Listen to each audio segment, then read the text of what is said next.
सबको जय मसीह की जय मसीह। जी। प्रभु का धन्यवाद, प्रभु ने मौका दिया है प्रभु का है मानना, है ना, या प्रभु के भय में चलना।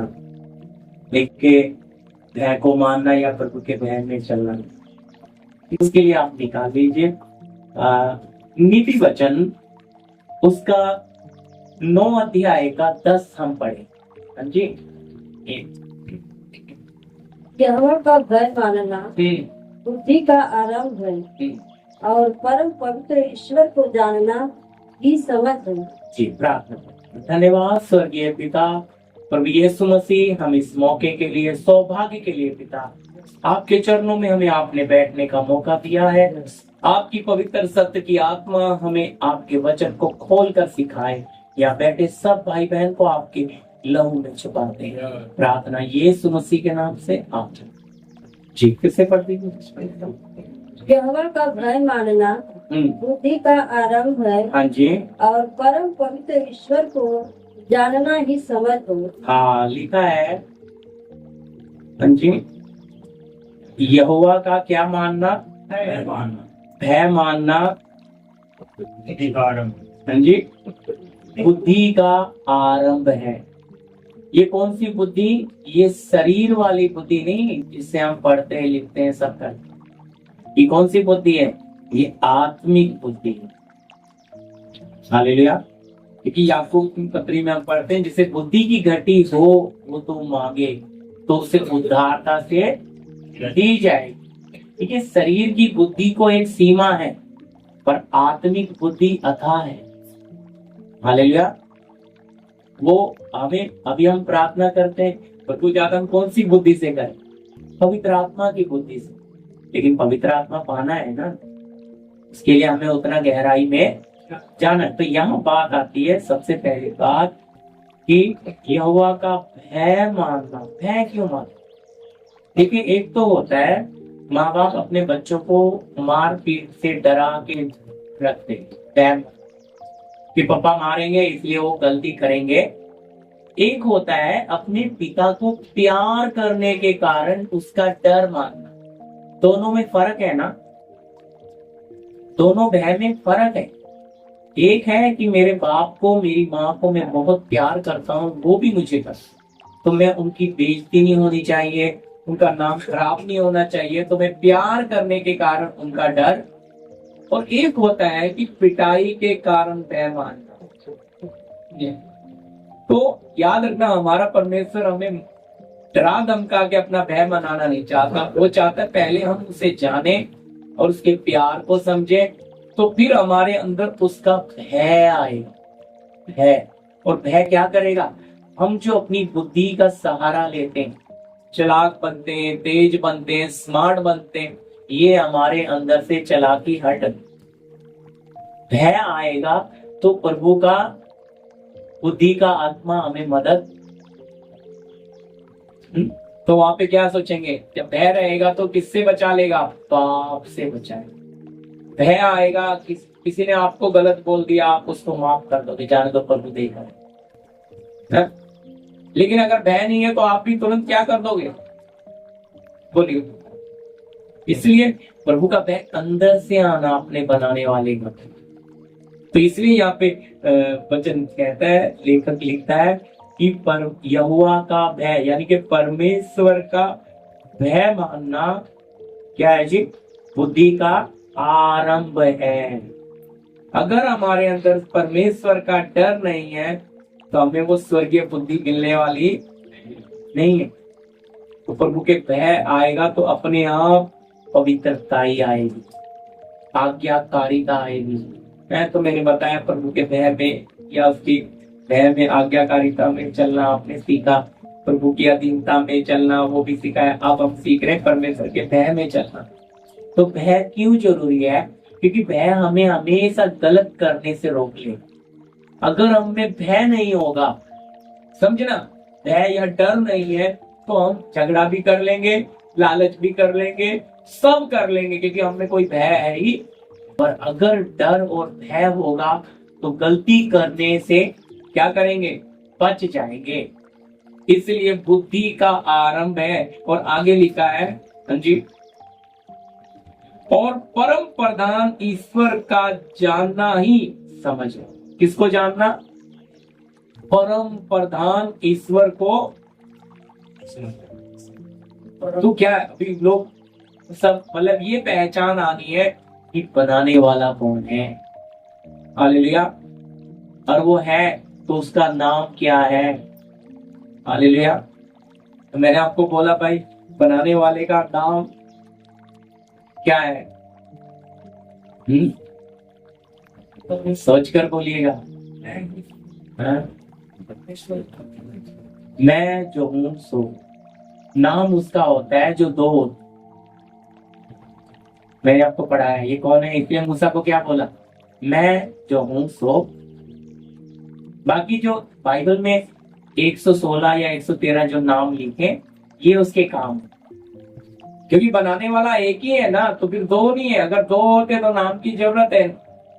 इसलिए वो सृष्टि करता हम बोलते हैं, पिता परमेश्वर बोलते हैं, स्वर्गीय पिता बोलते हैं, सर्वशक्तिमान बोलते हैं। तो बहुत सारे नाम है, लेकिन वो सब उसके काम है। असल में तो वो एक ही है।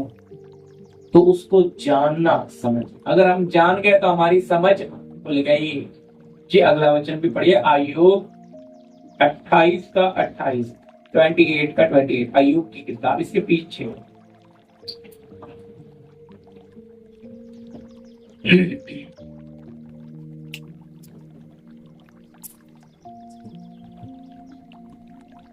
हाँ जी, आयोग 28 का 28। हाँ जी,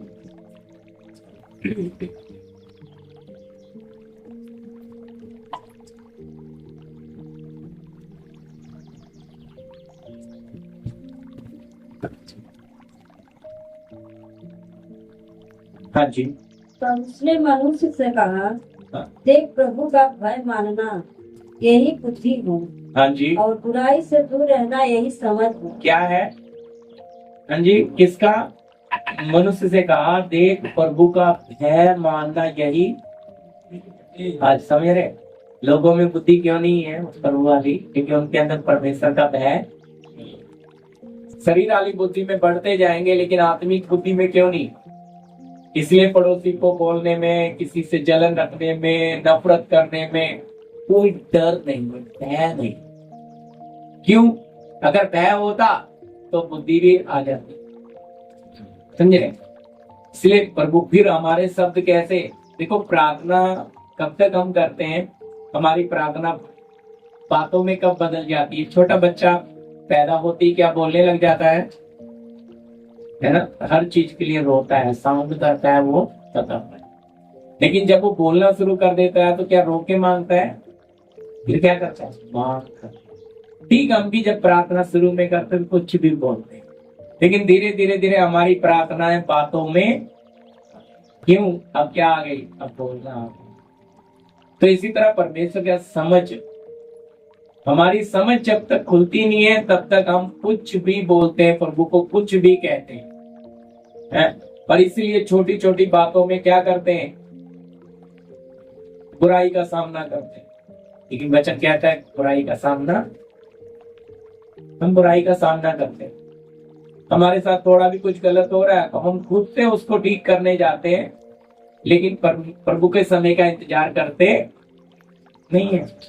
क्यों? क्योंकि हमें प्रभु में तो विश्वास है, लेकिन इंतजार हमसे होता। क्योंकि बुद्धि क्या बोलती है? काम करने में तेज है वो, तो तुरंत बोलती है नहीं नहीं ऐसा कर, तो तेरे साथ गलत कर रहा है, जाओ पुलिस कंप्लेंट कर दो। क्या हमारे पास स्वर्गदूत नहीं है? क्या पवित्र आत्मा नहीं है? उसकी नींद उड़ जाएगी, चैन उड़ जाएगा। एक प्रभु के सच्चे भक्त को, बेटा बेटी को कोई तंग करेगा ना, वो हमसे ज्यादा प्रभु उसका क्या कर देगा? सुख चैन उड़ा। लेकिन हम क्या करते हैं? हम कौन सी लड़ाई लड़ते हैं? शरीर वाली। क्यों लड़ते हैं? समझ और बुद्धि आई, कौन सी बुद्धि है ना? इसलिए वचन में चाहे वो पढ़ लीजिए, इसको होल्ड पे रखते हैं, याकूब की पत्री को।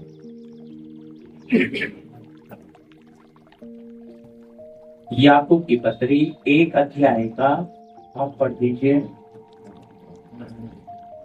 5 वचन।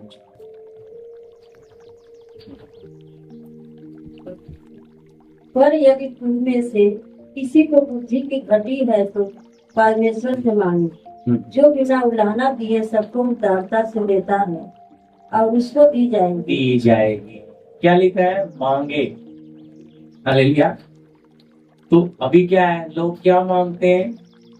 हाँ जी, घर मांगेंगे, पैसा मांगेंगे, नौकरी मांगेंगे, चंगाई, लेकिन क्या नहीं मांगते? परमेश्वर से वो स्वर्गीय आत्मिक बुद्धि नहीं मांगते, जो उनको चलाने में मदद कर सकता है, परमेश्वर के करीब लेकर जा सकता है। सबसे महंगी चीज है हालेलुया, जीवन में लगने वाली चीज क्या है? बुद्धि है। तो ये बुद्धि हमें कौन देगा? परमेश्वर का आत्मा, क्योंकि वचन में लिखा है बुद्धि का आत्मा। तो ये आत्मा जब हमें मिलेगा तो ये हमें क्या करेगा? प्रार्थना करने में मदद करेगा, हमें प्रभु के करीब जाने के लिए मदद करेगा।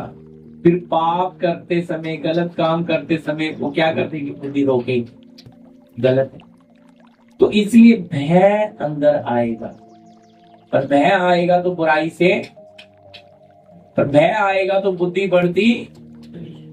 तो ये है वो स्वर्गीय। किसी कुछ लोग प्रभु में आ गए, लेकिन आज भी उनके पास क्या नहीं है? भय नहीं है उनके पास, वो प्रभु की स्वर्गीय बुद्धि नहीं है। हालेलुया। इसलिए मैंने 2 वचन आपको पढ़ाए, वचन आयु, भय के साथ जुड़े। हालेलुया जी। अगला वचन भी पढ़िए, भजन संहिता 11 का 5। भजन संहिता 11 का 5। इसके थोड़ा आगे, आयुब से थोड़ा आगे।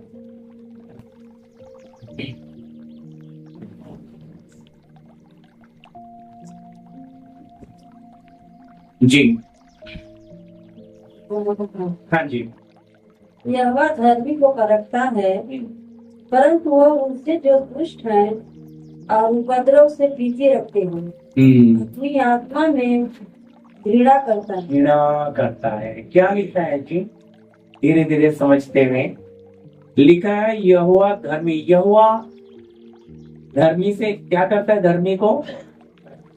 हमारा बच्चा 1 साल पढ़ता है तो पेपर आते हैं ना, एग्जाम आते हैं। मैंने आपको बोला है परमेश्वर क्या धर्मी को परखेगा, पापी को परखेगा। जो बच्चा पढ़ा ही नहीं उसको पेपर के लिए बुलाएंगे, आ जाओ पेपर दो। जो स्कूल में 1 साल पढ़ा वही ना आकर पेपर दे, जिसने पढ़ाई नहीं किया वो क्या पेपर देगा? तो इसलिए यहाँ पे लिखा तू पापी को नहीं भाई, धर्मी को परखे। जैसा मैं बोलता हूँ आपको, अगर बाहर बच्चे खेल रहे हैं और आपके बच्चे को चोट लग गई तो आप किसको पिटाई करोगे? पड़ोसी के बच्चे को या अपने बच्चे को? किसको डांटोगे? तू गया क्यों था? पड़ोसी के बच्चे को हम मार नहीं सकते, पड़ोसी को जाके बोल सकते कि आपके बच्चे ने ऐसा किया। अपने बच्चे को हम मार सकते है, फर्क समझिए। किसके बच्चे को मार सकते हैं? अपने बच्चे को। सब दूसरे के बच्चे को मारेंगे तो परमेश्वर धर्मी को मारेगा या पापी को? बताइए, सोच के बताइए। अच्छे इंसान को पिटाई, अब कहेंगे यार ये तो गलत बात है, हम तो अच्छे थे, हमारी क्यों पिटाई हो रही है? आप सच्चाई में चलोगे, आपके ऊपर कीचड़ पक्का फेंका जाएगा, आपके ऊपर दोष लगाए जाएंगे, इल्जाम। लेकिन क्यों? आप कौन है? धर्मी। और धर्मी हो तो आपको क्या देना पड़ेगा? परख। परख में से जाना ही। आप धर्मी हो, प्रमाण दो। समझ रहे? प्रभु धर्मी से प्यार करता है, इसीलिए ना उसके जीवन में समस्याएं आ रही हैं, इसीलिए ना एग्जाम आ रहे हैं, परीक्षा आ रही है। अगर वो धर्मी ना होता तो उसके जीवन में हालेलुया ये चीजें आती। थोड़ा सा आगे हो गया ब्रदर, कोई बात। ये चीजें उसके जीवन में आती ही नहीं। क्यों आ रही है प्रियो? बोलिए। आने के पीछे का कारण, आप सच्चे हो, इसीलिए आपके जीवन में समस्याएं ज्यादा हैं। अगर आप बुरे होते तो समस्या होती कम। ये बुराई तो परमेश्वर खरे अच्छे लोगों के साथ अधिकतर ज्यादा तकलीफ होगा होता है। कहते हैं आप कितनी भी अच्छाई कर लो, बदले में आपको बुराई ही मिलनी है। किसी के साथ कितना भी भला कर लो, बाद में जब समय आएगा वो आपको बदले में क्या मिलने वाला है याद रखना। पर जो धर्मी होता है ना, वो भलाई करना छोड़ता नहीं। तो वो चीज है परख। हमें अपना स्वभाव बदलना नहीं है। संसार हमारे साथ कितनी भी बुराई करे, हम अपना नेचर बदलेंगे। पर अगर हम धर्मी नहीं है तो फिर प्रभु हमें परखेगा ही नहीं। आगे स्पष्ट करना इसलिए लिखा है, परंतु वो उनसे जो दुष्ट है और उपद्रव से प्रीति रखते हैं, अपनी आत्मा में हाँ जी घृणा करता है। जो मन मर्जी में, इच्छाओं में, लालसाओं में, अपने ही उसमें चलते हैं, प्रभु उनसे क्या कर रहा है? दुष्टता से भरे हुए हैं। कुछ बोलते हैं अरे उनको मन छोड़ो, पड़ेगा मुंह बोलेंगे तो हम क्या नहीं रहेंगे मुंह, क्योंकि वो उनका पानी के लिए कई बार गलियों में झगड़ा होता है तो कुछ बहनों का मुंह ऐसा होता है कि बस इतना कड़वा होता है कि सामने वाले के कपड़े उतर जाते हैं। इसलिए बोलता नहीं कि इसके मुंह मत लगो, वो छोड़ो उसको, चुप बोल ले, क्योंकि अंदर क्या भरी है? दुष्टता, वो पूरी गंदगी बाहर आती। तो सामने वाला कहता भाई इसको बंद ही रखो, रहेंगे तो इसके मुंह मत लगो। सच है कि नहीं बोली? तो इसी तरह भाई जो अंदर है वही तो बाहर आएगा।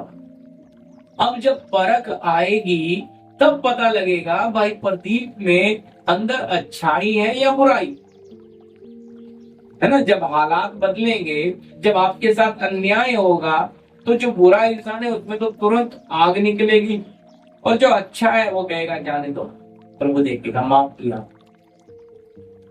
धर्मी में सहन शक्ति होगी, वो बुद्धि से चलेगा, पर उनका बहन मानता है उसके साथ बुरा हुआ पर तो दूसरे के साथ बुरा कर, है ना। तो प्रभु कहता है तुम उनके से काम मत करना, क्योंकि वो संसार है, वो बुराई है, वो अंधकार। अगर वो भी ऐसा करे और हम भी ऐसा करें तो उनमें और हमें कोई फर्क नहीं है।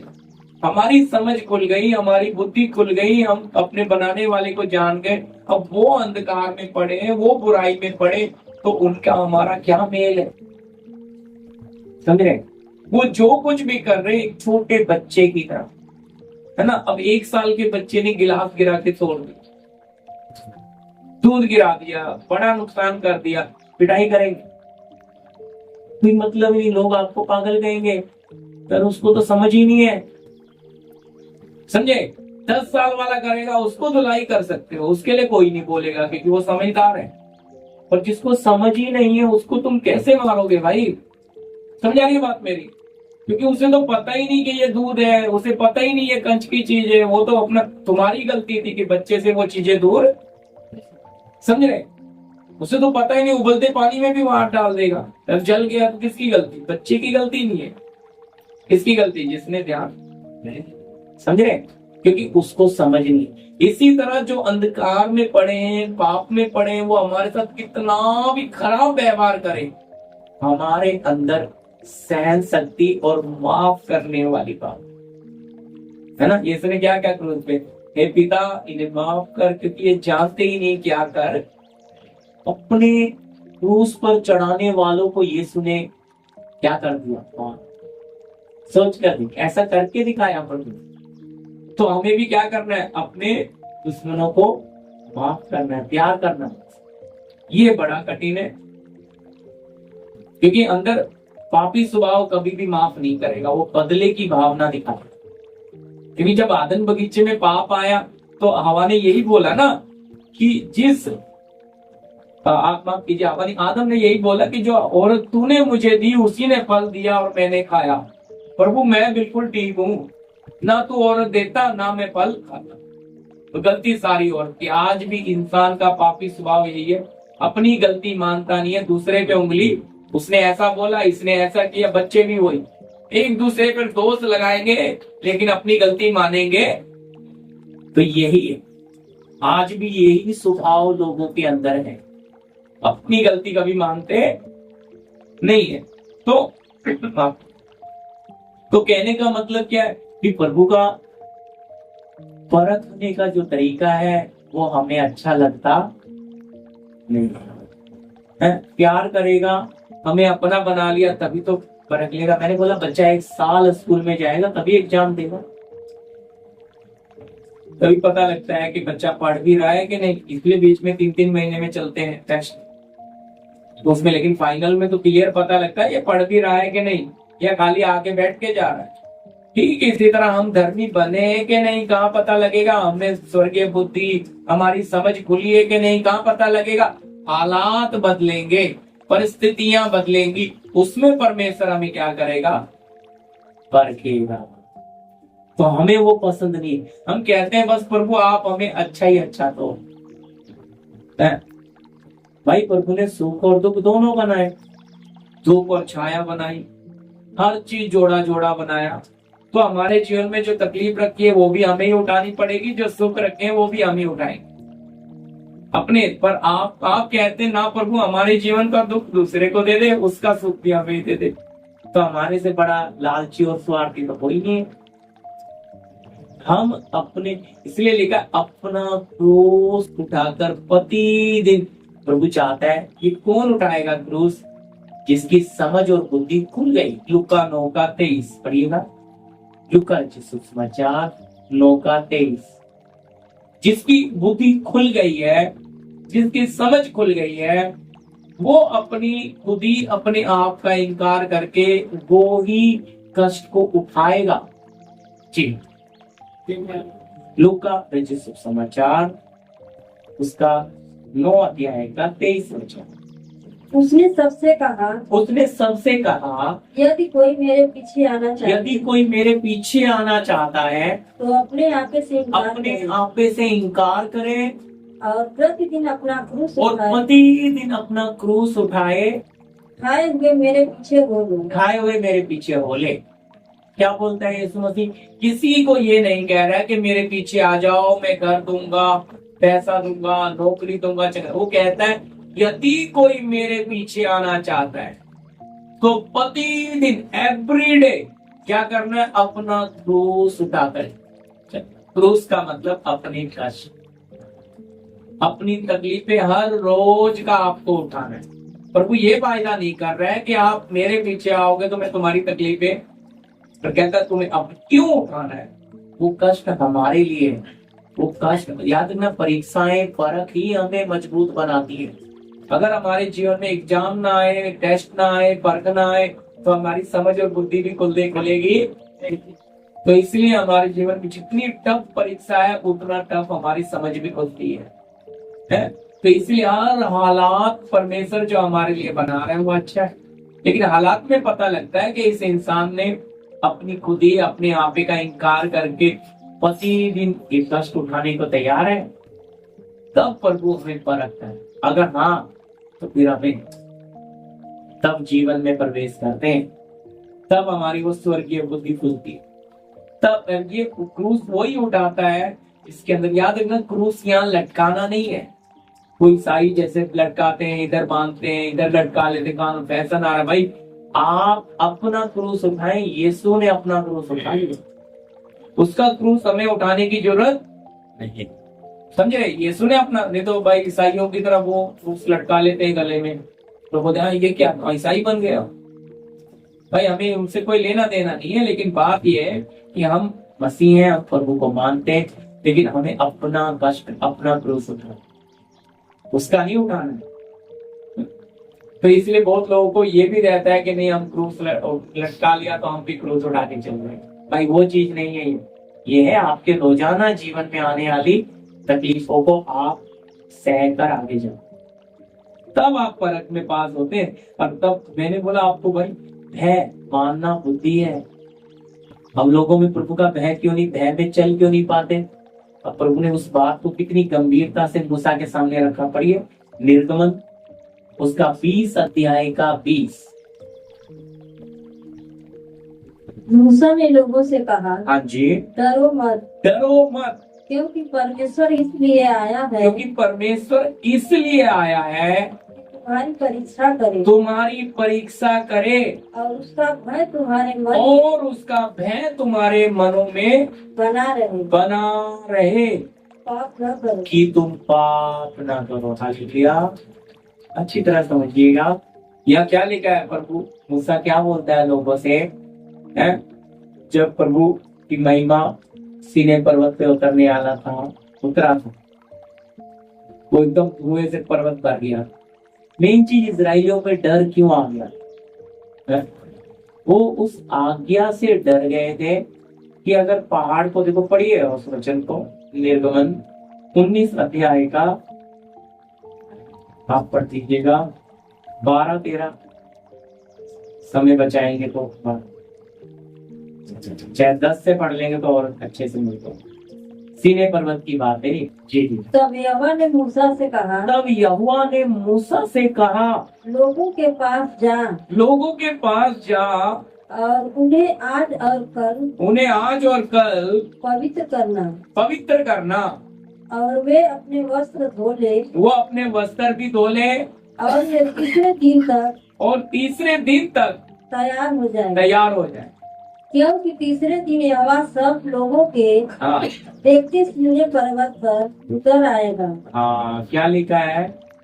तीसरे दिन देखते यहोवा पर्वत पर उतर आएगा। हाँ जी। और तुम लोगों के लिए चारों ओर बाड़ा बांध देना। हाँ, देखो ये बड़ी बात है यहाँ पे, सीने पर्वत को, पहाड़ को बाड़ा लगाना है। हाँ जी, आगे भी पढ़ दीजिए। बाड़ा बांध देना और उनसे कहना, तुम सचेत रहो कि पर्वत पर न चढ़ो और उसकी सीमा को भी न छुओ, और जो कोई पहाड़ को छुए वो नीचे मार डाला जाए। उसको कोई हाथ से न छुए, जो छुए उस पर पथराव किया जाए, या उसे तीर से छेदा जाए। चाहे पशु हो चाहे मनुष्य, वह जीवित न बचे। जब महाशब्द वाले नरसिंहे का शब्द देर तक सुनाई दे, तब लोग पर्वत के पास आए। बस काफी है। हालेलुया।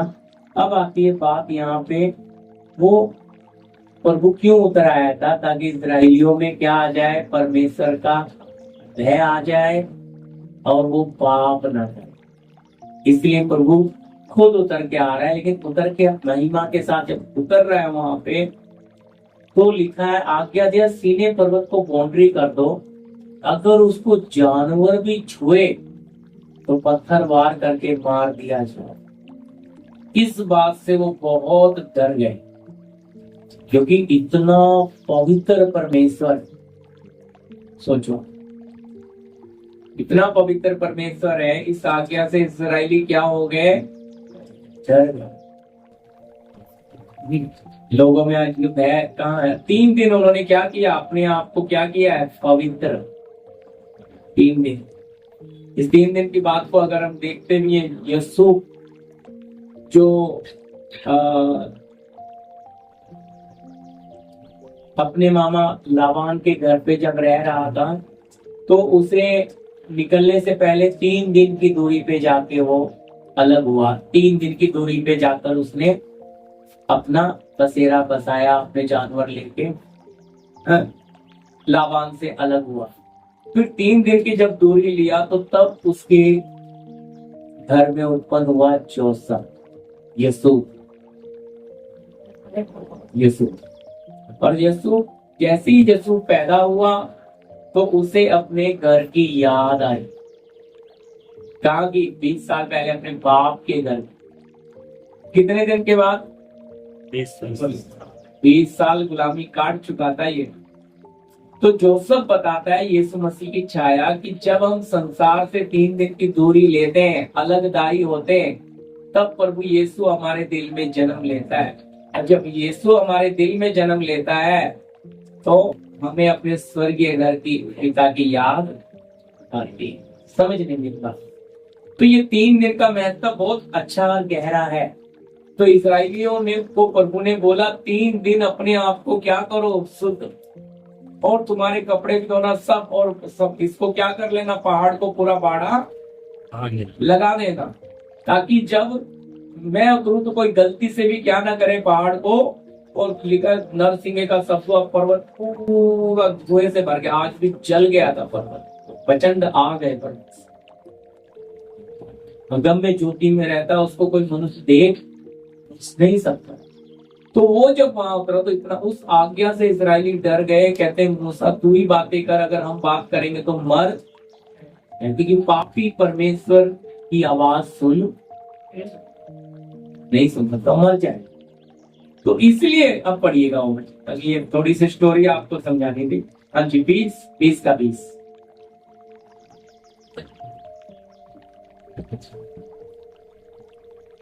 हाँ जी, 20 का।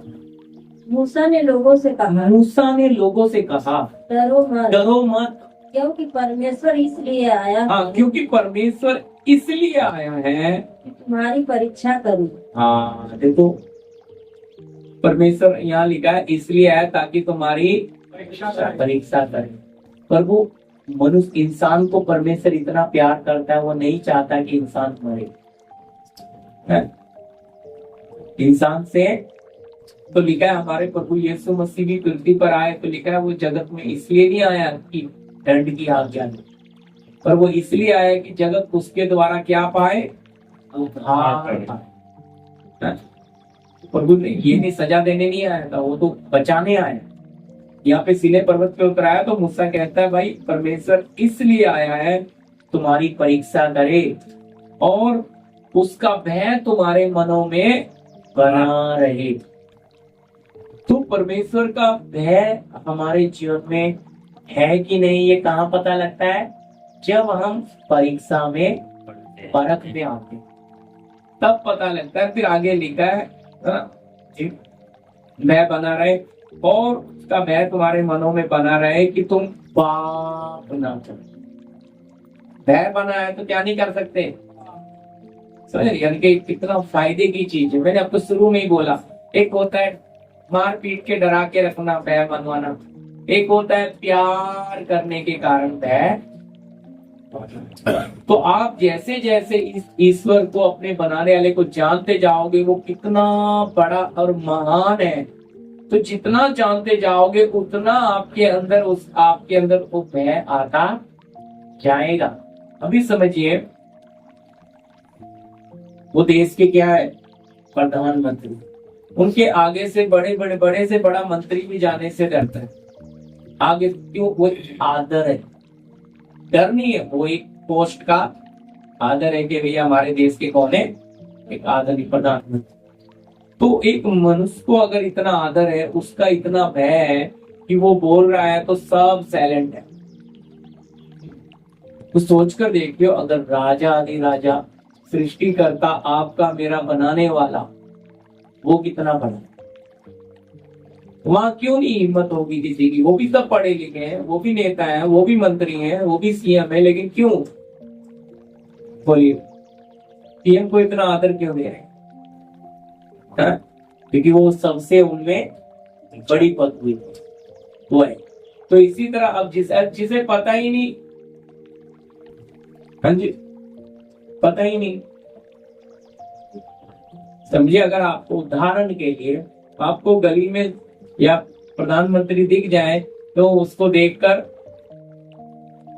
उसके थोड़ा कपड़े फटे हैं, चेहरे पे चोट लगी है, तो आप देखकर क्या बोलोगे, ये नहीं, ये मंत्री हो ही नहीं सकता भाई, ये मंत्री नहीं हो सकता।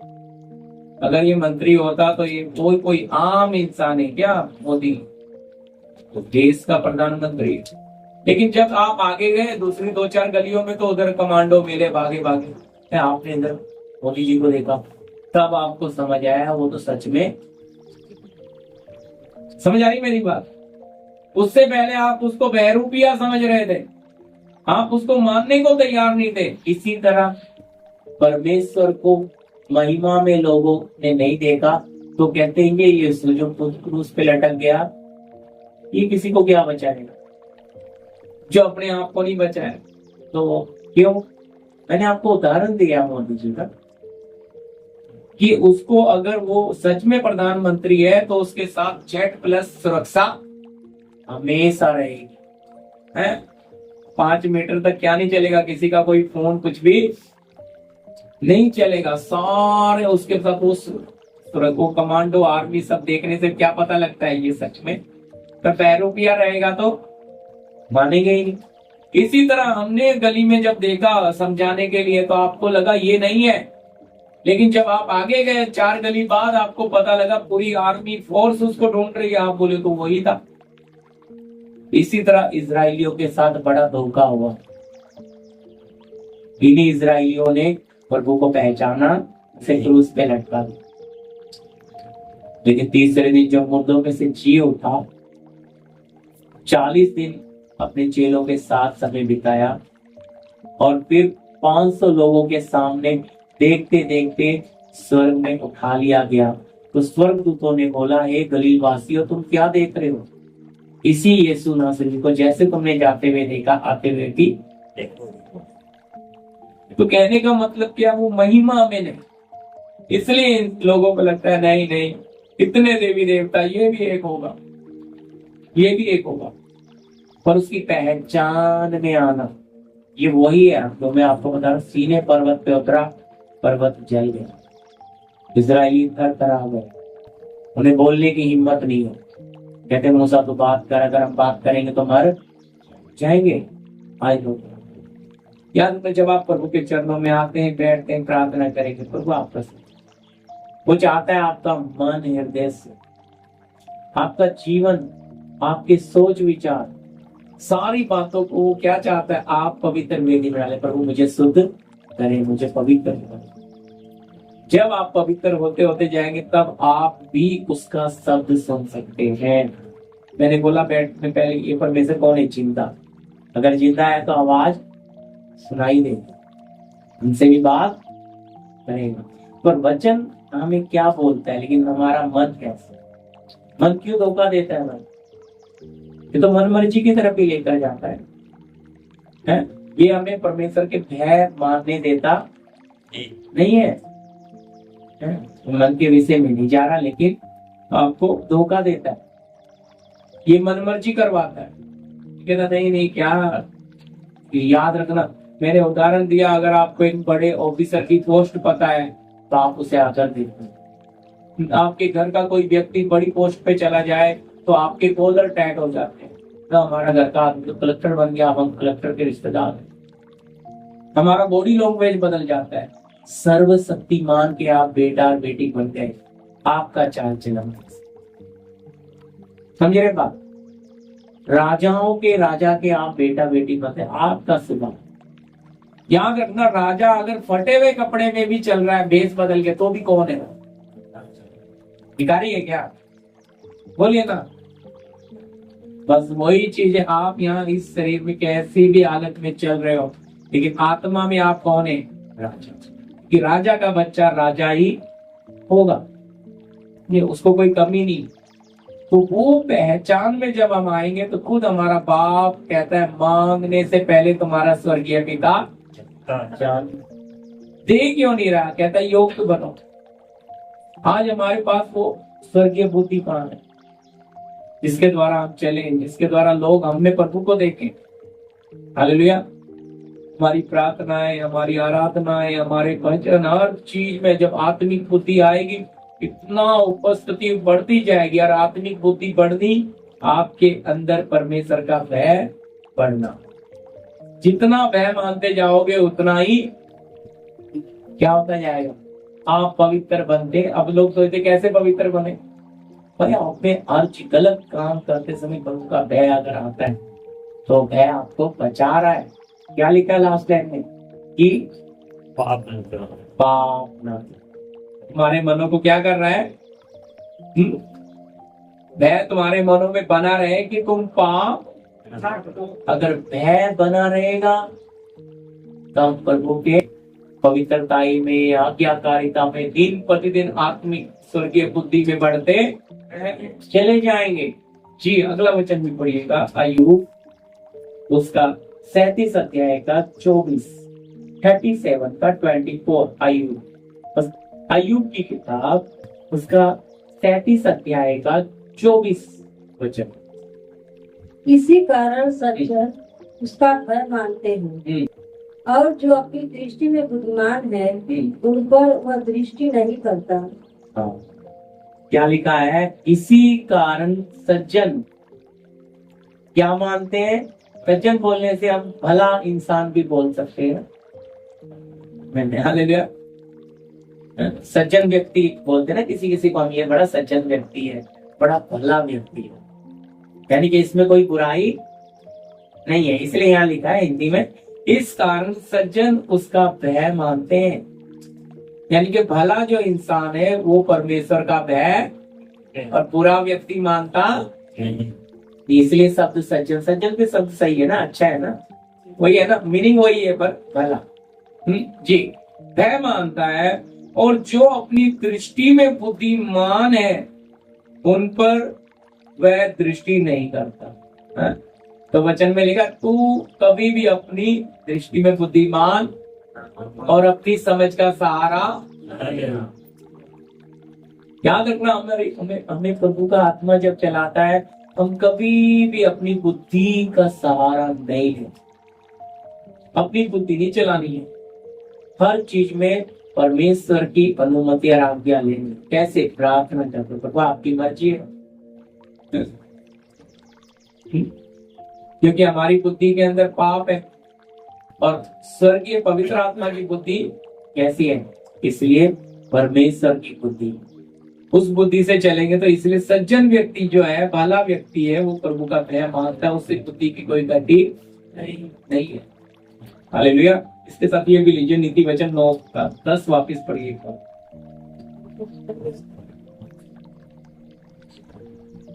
यहोवा का भय मानना, यहोवा का भय मानना बुद्धि का आरंभ है, हाँ जी, और परम पवित्र ईश्वर को जानना ही समझ है। हाँ, क्या लिखा है दूसरी लाइन में? यहोवा का भय मानना क्या है? और परम ईश्वर को जानना क्या है? समझ है।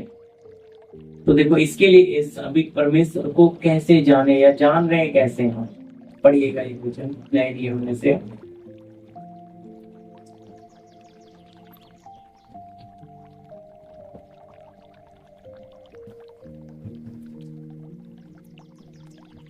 इफिसियों की पत्री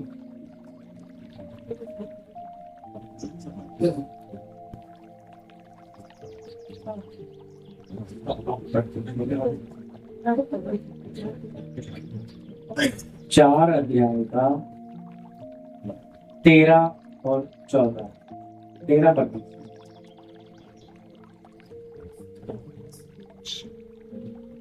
जब तक कि हम सबके सब विश्वास और परमेश्वर के पुत्र की पहचान में एक न हो जाए और एक सिद्ध मनुष्य न बन जाए और मसीह के पूरे ढील दौड़ तक न बढ़ जाए।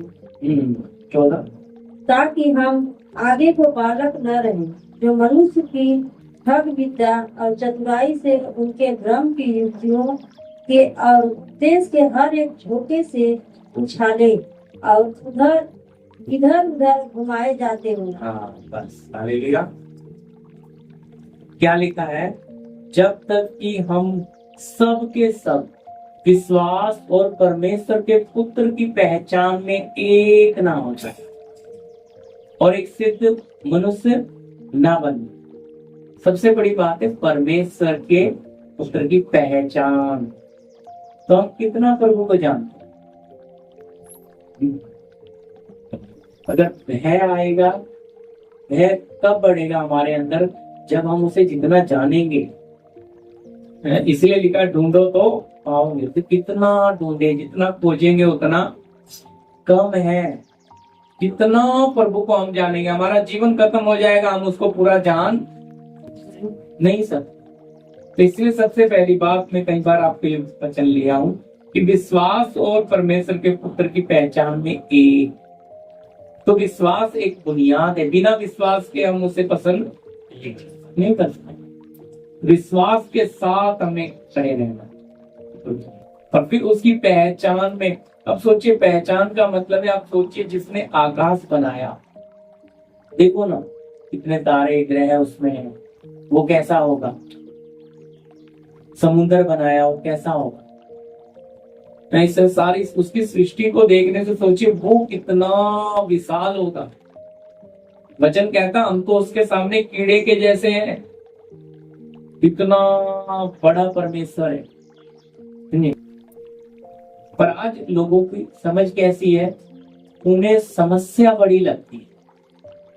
बेटी की शादी है, शादी पहाड़ है, ये बीमारी है, ये बहुत बड़ी है, बीमारी ने हमें तोड़ दिया, ये कर्जा हमारे ऊपर है, परेशान है। ये सारी चीजों के ये पहाड़ बने हुए लोगों के सामने, पर ये समस्याएं उन्हें परमेश्वर से बहुत बड़ी। पर अगर इनकी समझ खुले, हमारी समझ खुले, ध्यान से सुनिएगा, तो ये जो समस्याएं हैं, अगर आत्मिक बुद्धि और आत्मिक समझ खुल जाएगी तो ये हाथी जैसी समस्या आपके सामने चींटी लगे बन जाएगी। हाँ? क्योंकि देखो ये कैसे हो गया, समस्या तो है आपकी, ये समस्या आपकी जान ले लेती परेशानी, लेकिन जब आपको बनाने वाला समझ आ गया तो ये बनी हुई चीज अपने आप ही उसकी वैल्यू। पर जब तक बनाने वाला नहीं पता था तो आपको लगता था ये समस्या ही बहुत बड़ी, ये समस्या भाई हमें लेकर पक्का डूबे या हमें जीने। लेकिन जब बनाने वाला पता लग गया कि भाई इस समस्या को बनाने वाला कितना बड़ा, तो फिर आपको क्या लगेगा, बनाने वाला बड़ा है या समस्या बड़ी है? बनाने वाला। तो वो पहचान में आपको आना है।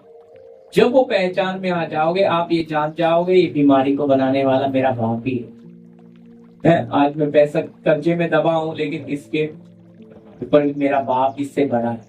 पैसा बड़ा नहीं है, पैसे से बड़ा बनाने वाला। आज लोगों ने क्या कर दिया है, पैसे को बड़ा बना दिया है, परमेश्वर को छोड़ा। समस्याओं को बड़ा बना दिया, परमेश्वर को साइड में कर दिया। शैतान को बड़ा बना दिया, परमेश्वर को साइड। तो आप बताइए, परमेश्वर ने अच्छाई और बुराई बनाई है, परमेश्वर ने शैतान को बनाया, तो कभी भी बनी हुई चीज बड़ी होगी या बनाने वाला बड़ा होगा? बनाने वाला बड़ा है। शैतान क्या है? सृष्टि। और परमेश्वर कौन है? सृष्टि करता। तो सृष्टि का कर्ता बड़ा है, पर हमारी समझ ही नहीं खुली। मैंने बोला ना, छोटा बच्चा दूध वाले को, सब्जी वाले को, दुकान वाले को भी पापा बोल देता है, क्योंकि उसको पहचान। लेकिन जब पहचान समझ खुल जाएगी तो वो सबको फिर पापा बोलने वाला। तो इसलिए हम सब के सब जब उसकी पहचान में बढ़ जाएंगे, तब तो पहचान फिर हमें पता लगेगा हमारा बनाने वाला कितना बड़ा है। ये समस्या तो क्या कर सकती है, ये बीमारी तो क्या कर सकती है। बीमारी डर के भागी, क्योंकि उसको पता लग जाएगा ये भेद जान गया, ये बनाने वाले को जान गया, अब मैं इसका कुछ बिगाड़। आज क्या है, हमें वो चीजें, हमें वो समस्याएं क्यों दबा रही हैं? क्योंकि हम उनको महत्व दे रहे हैं। मैंने आपको बोला, जब आप अपने बनाने वाले को समझोगे तो वो हाथी जैसी समस्या क्या बन जाएगी? चींटी। अब बताओ, दिक्कत ज्यादा हाथी से या चींटी से? बोलिए। चींटी को फूंक मारोगे उड़ जाएगी मूंगी, लेकिन हाथी तो बहुत बड़ा है ना। पर आप जब उसकी पहचान में आए, आप अपने बनाने वाले को पहचान लिए, तो आप भी आत्मा में उतने बड़े हो गए कि वो समस्या आपके सामने कुछ रही नहीं। अब समस्या होते हुए भी आपको कुछ समस्या का प्रभाव गिरता, पर एक समय था कि उस समस्या ने तुम्हें दबा रखा था, तुम्हें वो चलने जीने। तो इस परमेश्वर की पहचान में आने का मतलब है आप उतने ही आत्मा में बड़े हो। अब समस्याओं के ऊपर आप चलते हो, पहले समस्याएं आपको दबाकर। ये कैसे हुआ? इसलिए आत्मा में बढ़ते बढ़ते जाओगे तो परमेश्वर आत्मिक पिता के साथ आपका मेल होगा। तो अगर शरीर में बढ़ोगे तो संसार से मेल होगा, है? तो वचन में साफ लिखा है, शरीर पे मन लगाना तो मृत्यु है, और आत्मा पे मन लगाना जीवन और शांति। तो आप देखो, इसलिए हमें अपने बनाने वाले के करीब कितना जाना है। तो इसलिए उसकी पहचान में दिन प्रतिदिन बढ़ना है। उसके लिए हमें भूख और प्यास होनी है, उसके साथ समय बताना है? वो खुद प्रभु का आत्मा हमें अपने समय पे और भी बढ़ाता जाएगा। जितना हम उसके भय में बढ़ेंगे, उतना ही पवित्रताई में, उतना ही बुराई से बचते चले जाएंगे। जी अगला वचन भी लीजिए, नीति वचन 8 का 13 और फिर एपीसी, हाँ एपीसी ये अभी पढ़ दिया मैंने। नीति वचन 8 का 13 पढ़ा नहीं ना, 8 का 13, 8 का 13,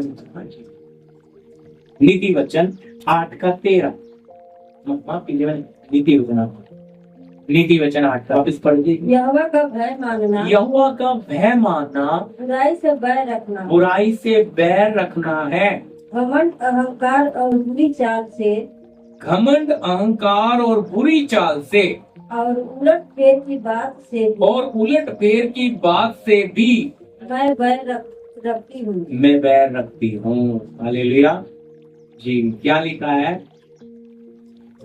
हाँ जी, यहाँ फिर से कहता है भी परमेश्वर का भय मानना, बुराई से। अब आपके अंदर प्रभु का भय आ गया, आप प्रभु के भय में चलना शुरू किए, बुराई से प्यार करोगे, बोलो, बुरे व्यक्ति का साथ दोगे,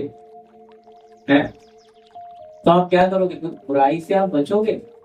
कोई तुम्हें बोलेगा मेरे लिए झूठ बोल देना भाई, तो अपना देखिए आप नहीं झूठ बोलो, मैं तेरे झूठ बोलने से मतलब मैं अपनी जवान झूठ बोलने के लिए दूंगा नहीं। अच्छी तरह समझें, ये प्रभु का वचन जब हमारे जीवन में काम करना शुरू करता है तो ये भय बढ़ते बढ़ते जाएगा। तो बुराई से आप खुद ही रहो, आपको कुछ नहीं करना, आपका मन नहीं लगेगा बुरे लोगों में, पापी लोगों में बैठने का क्या नहीं होगा, अपने आप उनमें रहते हुए भी आपके अंदर से अच्छे गुण उनके पास आए, तब हम पृथ्वी का नमक बनेंगे, समझे? तब लोग हमसे स्वाद लेंगे। और नमक जब तक मरे ना तो स्वाद बनता नहीं है। तो भय बढ़ता जाएगा, हम नमक भी बनते जाएंगे, स्वाद है। तो बुराई में हम सहमत, वरन बुराई को भलाई से जीते। हमारे भले काम देखकर लोग कहेंगे नहीं ये कौन है, ये सच में जीवते परमेश्वर के लोग हैं। तो इसलिए भाई भय इतना काम करता है। अपने आप ही आप भय बनाए तो आप बुरी बातों में, बुरी जगह पे, बुरे लोगों में आप पसंद नहीं करो। आप ये देखोगे जल्दी निकल जाओगे से, बस हाँ ठीक है तुम करो, निकलोगे, आप वहां पे नहीं बैठोगे। जहाँ पे बुराई चल रही है वहां पे तुम्हारा मन लगेगा ही नहीं। क्यों नहीं लग रहा बोलो? क्योंकि प्रभु का भय अंदर है। आप पहले तो वो बातों में मजा लेते थे, अब वो बातों में नहीं है मन। क्यों? क्योंकि प्रभु का भय आपको बेचैन करेगा, है वो होना। तो फिर लिखा घमंड अहंकार और बुराई चाल से और उलट फेर की बातों से भी मैं क्या रखता हूँ? हालेलुया। ये सारी बातें हमारे प्रभु का भय रहने के कारण ये सब, इसलिए प्रभु के भय में भी हमें क्या करना है? चलना है। हालेलुया। तो ये भय हमें क्या कर देगा? तो मैंने शुरू में भी बोला, मैं फिर से बोलता हूँ, एक होता है मारपीट के भय मनवाना, एक होता है प्यार करने से भय। वो कितना बड़ा है जब आपको ये पता लग गया। मैंने एक उदाहरण भी दिया मोदी जी, वो कितना विशाल है जब आपको ये पता लग जाएगा। भय आएगा कि नहीं बोलो? अपने आप आएगा जी, अंदर से पता लग जाएगा ना वो कितना ताकतवर है। फिर उसके सामने मुंह उठाने की भी हिम्मत नहीं होगी। इस्राएली कांप गए, बोले तू बात कर, हम बात नहीं कर सकते। हमें पता लग गया ये कितना भयंकर परमेश्वर है जिसने आज्ञा दी है अगर क्या करे, जानवर भी पहाड़ को छुए तो मार डाला जाए, वो भी कैसे? पत्थर बार करके। इसका मतलब समझते हैं? वो सीधा अशुद्धता में गिनेगा, पत्थर बार कर। तीर से मारेगा तो तीर से छूट जाता है, लेकिन तलवार से, भाले से मारेंगे तो इंसान का स्पर्श होता है। इसलिए आज्ञा क्या दिया? पत्थर वार करके मार देना। इस आज्ञा से इजरायली डर गए कि ये कितना पवित्र परमेश्वर है। इसलिए वचन क्या बोलता है? एक लास्ट पढ़ के प्रार्थना, पहला पत्रस में लिया नहीं लेकिन आपके लिए करके फर्स्ट पहला पत्रस इसका पढ़ दीजिए फिर प्रार्थना।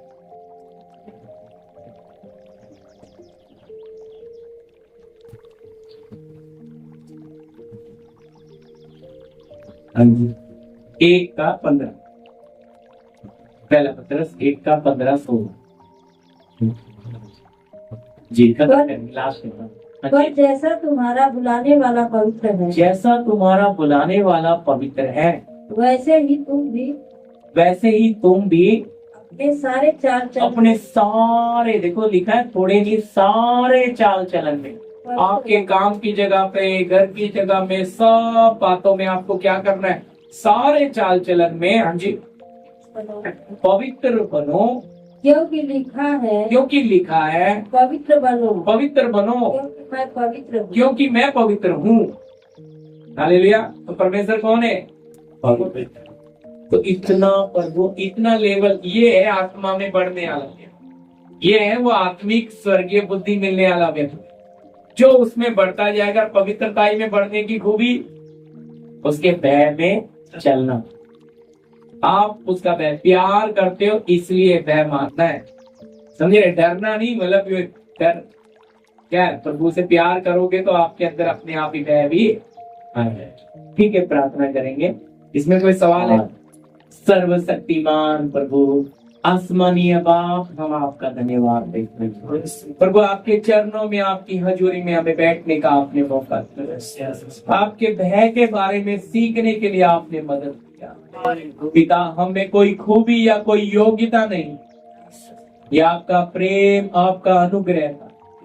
आपने भजनों के द्वारा, गीतों के द्वारा हमारी अगुवाई की, प्रार्थना के द्वारा अगुवाई की, अपने जीवित वचन के द्वारा हमसे बातें की। आपका भय प्रभु कितना मूल्यवान है प्रभु, आपके भय से हमें बुद्धि प्राप्त होगी, आपके भय से हमें समझ मिलेगी प्रभु, आत्मिक समझ और आत्मिक बुद्धि हमारी खुलने के लिए आपका पवित्र सत्य का आत्मा हम एक एक के जीवन में काम करेगा प्रभु। हमने भजन गाया कि निर्बुद्धियों को प्रभु आप ज्ञान दे। हालेलुया। राजाधिराज, हाँ, जो हम अपनी इस शरीर की बुद्धि को छोड़ते हुए उस स्वर्गीय बुद्धि में बढ़ने के लिए आप मदद करें प्रभु, आपकी पवित्रताई में बढ़ने के लिए मदद करें। आपके चरणों में हम अपने आप को रखते हैं प्रभु, आप कृपा करें। आपके जीवित वचन से आपने हम एक एक से बात की प्रभु, धन्यवाद देते हैं। राजा, आपकी पवित्र सत्य की आत्मा हमारी मदद करेंगे। हालेलुया, धन्यवाद, हालेलुया, धन्यवाद, हालेलुया। एक लाइन गाते हुए हमने गाई, प्रभु हमारा बड़ा महान, निर्बुद्धियों को देना ज्ञान। प्रभु हमारा बड़ा महान, निर्बुद्धियों को देता ज्ञान। पतितों के वो बचाता प्राण, पतितों के वो बचाता प्राण। उसकी जय जयकार करो, जय हो, जय हो, जय हो। पावन है वो प्रभु हमारा, उसकी जय जयकार करो। निर्बल का वो बल है न्यारा, उसकी जय जयकार करो। जय हो, जय हो, जय हो, जय हो, जय हो, जय हो।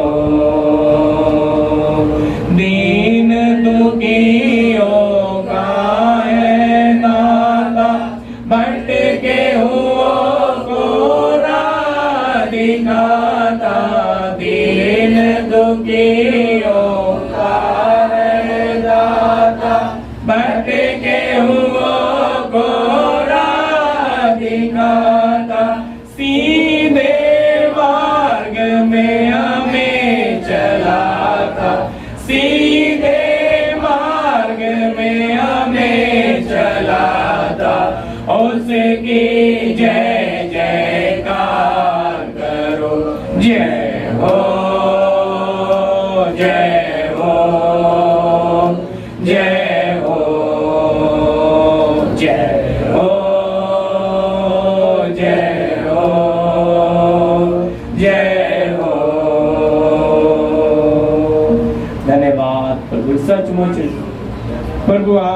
महान है, आपकी महानता का वर्णन नहीं। वो आप निर्बुद्धियों को वो ज्ञान देते हैं, वो स्वर्गीय ज्ञान जो हमारी समझ और सोच से परे है।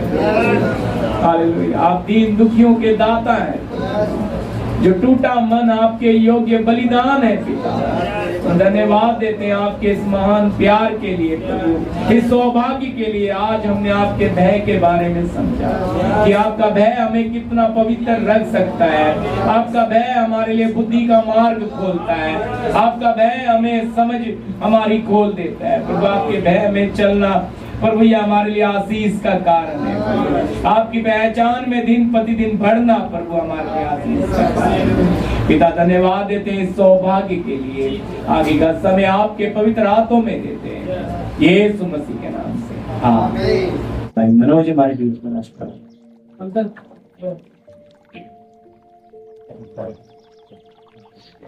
धन्यवाद करते हुए पिता पवित्र परमेश्वर, धन्यवाद करते प्रभु आपके चरणों में बैठकर प्रभु हम सब ने आराधना के द्वारा, गीतों के द्वारा प्रभु आपके पवित्र वचनों के द्वारा पिता आपने हम सबको आशीषित किया प्रभु। सारी महिमा आदर आपको देते हैं पिता प्रभु। आपके दास के द्वारा प्रभु, आपके परमेश्वर के भय के द्वारा प्रभु आपने वचनों से हम सबसे बातें किया प्रभु। आपका भय मानना ही बुद्धि का आरंभ है मेरे पिता। आपका भय प्रभु हमें पापों से दूर करता है मेरे पिता, बुराई से बचाता है प्रभु, हमारे सारे चाल चलन में हमें पवित्र बनाता है मेरे पिता। ये सब बातें हमने सीखी मेरे पिता प्रभु। आपका भय आपके प्रेम करने के कारण हम सबके जीवन में बना रहे और हम डर कर नहीं प्रभु, आपके प्रेम करने के कारण हम आपसे प्रभु डर खाए प्रभु, आपसे आपका भय खाए में प्रभु। अपने पूरे चाल चलन में, अपने पूरे जीवन में प्रभु हमारा उठना बैठना प्रभु सब आपके भय में होने पाए। धन्यवाद करते प्रभु, आप कितने विशाल का है, कितना अनंत काल का परमेश्वर है प्रभु। आपने हम सबको सारी सृष्टि को बनाया मेरे पिता।